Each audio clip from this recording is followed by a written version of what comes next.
చాలామందికి ఒక ప్రశ్న ఉందండి. ఆ ప్రశ్న ఏంటంటే ఈశాన్యంలో గేట్ పెట్టాలా? లేకపోతే మెయిన్ డోర్ ముందు పెట్టాలా? సో ఈ 2 ప్రశ్నలకు సమాధానం మీకు ఈ వీడియోలో తెలుసుకోవచ్చు. ఓకే. సో మొట్టమొదటిగా గుర్తుపెట్టుకోండి.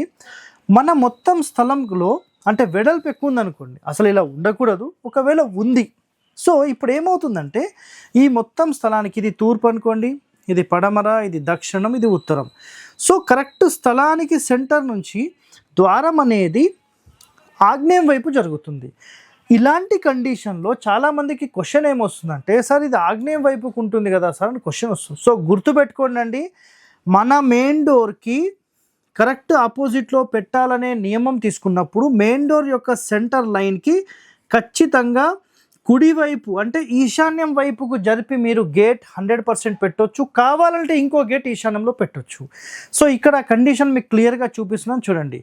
మొత్తం ఇంటికి సెంటర్ నుంచి 1 ఇంచ్ జరిగినా, అది మెయిన్ డోర్కి సెంటర్కి కొంచెం ఈశాన్యం జరిగినా అది నంబర్ 1 అవుతుంది. గుర్తుపెట్టుకోండి.